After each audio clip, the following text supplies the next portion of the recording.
name is Schyler Church. I am a California real estate broker and a member of the education department here at Accredited Real Estate Schools.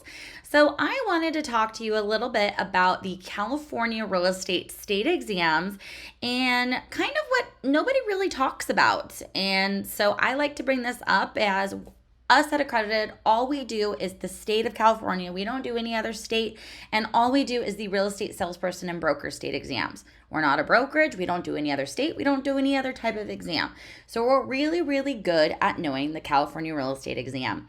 And so what they don't really talk about, anybody, is the fact that about 15 years ago, when the state changed how the state exam is constructed, they put it into 7 areas. Now they put it into 7 areas for salespersons and 7 areas for brokers.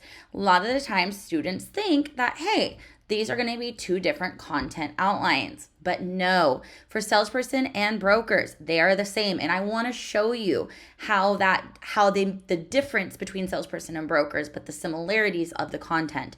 So, because this is all we do. If you go to the DRE's website, dre.ca.gov, what you do is you hit examinees right up here. It'll take you to this website, this page. And if you go down here and you go down to where it's salesperson and you see salesperson examination content, okay? Salesperson examination content, we're gonna go here. And when we hit this, they're gonna tell us, hey, it's broken down into these 7 areas. These ones: property ownership, laws of agency, property valuation, financing, transfer, property, practice, and contracts. And they'll tell us an approximate weight to it as well. So for the state exam, they go, you need to have appropriate knowledge of English, reading, writing, spelling, arithmetical computations, and then understanding of principles of real estate, a lot of different those, and then fair understanding of the obligations. So things that they talk about. But here is the big difference. They say because there are differences in the level and amount of knowledge required of salespersons and brokers, the exams differ in their emphasis and difficulty. So it's the same 7 areas, the same weight, but what they might put an emphasis in, and then depending on how many difficult questions they're putting in, that can change. So for salespersons, they say area 1 is 15%, covers these topics. Area 2, agency, 17%. 3, appraisal, 14%. Financing, 9%. Transfer of property, 8%. Practice of real estate disclosures, 25%. All of these topics, that's a big area. Contracts, 12%.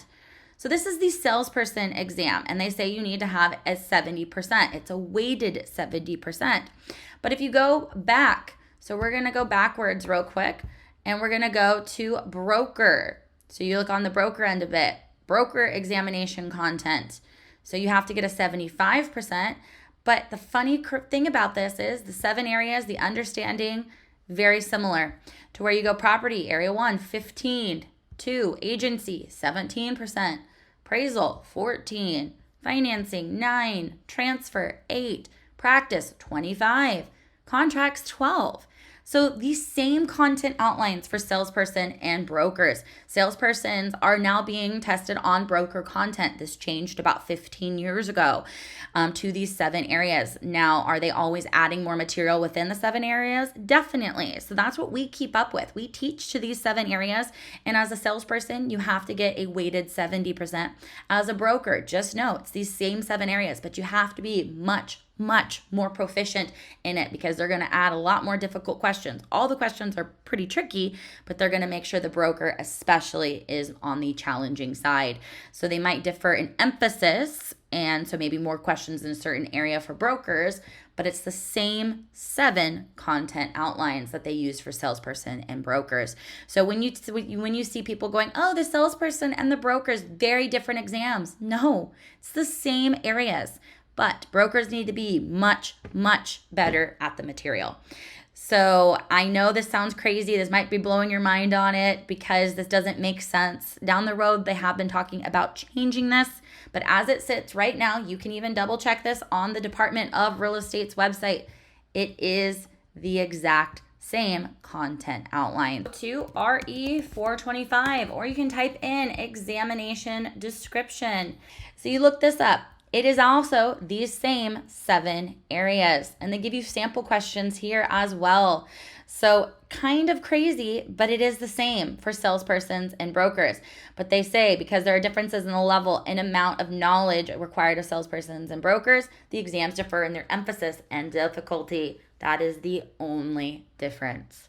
So I hope this explains why we teach for salesperson and brokers in California and why we're really good at it, because we know these 7 areas. We teach to these 7 areas. So if you don't pass the state exam, they give you a breakdown of your overall score, but of these 7 areas. So we know where you need to put more studying in, but also because of how they're weighted. So I hope this answers a lot of your questions, but if you have any questions, feel free to reach out to us. I'm Schyler with Accredited Real Estate Schools. Thanks for watching.